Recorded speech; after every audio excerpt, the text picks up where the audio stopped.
কেন মহাদেবের কণ্ঠ নীল? নমস্কার বন্ধুরা। দেব দানব যক্ষ রক্ষ সবার আরাধ্য তিনি দেবাদিদেব মহাদেব। কিন্তু কখনো কি ভেবে দেখেছেন কেন শান্ত মূর্তির এই দেবতার গলার রং নীল? কেন তাকে সারা বিশ্ব নীলকণ্ঠ নামে চিনে থাকে?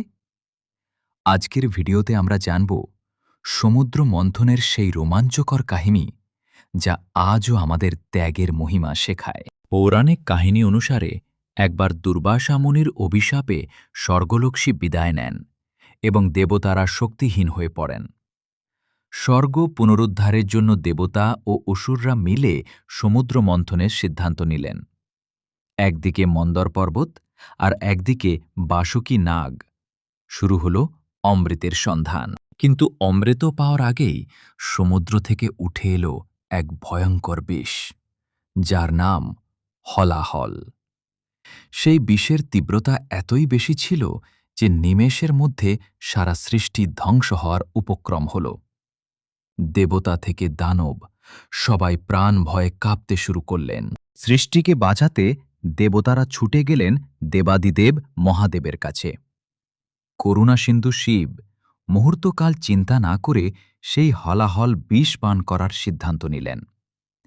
তিনি এক নিমেষে সমস্ত বিষ নিজের হাতে তুলে নিলেন। কিন্তু দেবী পার্বতী জানতেন এই বিষ যদি শিবের উদরে পৌঁছায় তবে মহাপ্রলয় ঘটে যাবে। তাই দেবী পার্বতী দ্রুত মহাদেবের কণ্ঠ টিপে ধরেন। বিষ আর নিচে নামতে পারল না, আটকে গেল তার কণ্ঠেই। বিষের প্রচণ্ড জ্বালায় মহাদেবের পবিত্র কণ্ঠ নীল হয়ে গেল। আর সেই দিন থেকেই মহাদেব পরিচিত হলেন নীলকণ্ঠ নামে। মহাদেবের এই নীলকণ্ঠ আমাদের শেখায় যে জগৎকে রক্ষা করার জন্য বড় কোনো ত্যাগ করতে মহাদেব সবসময় প্রস্তুত। আজ এ পর্যন্তই। মহাদেবের এই কাহিনী আপনাদের কেমন লাগলো কমেন্টে অবশ্যই জানান। আর ভক্তি ভরে লিখুন হর হর মহাদেব।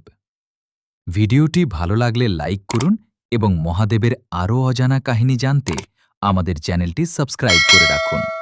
ধন্যবাদ।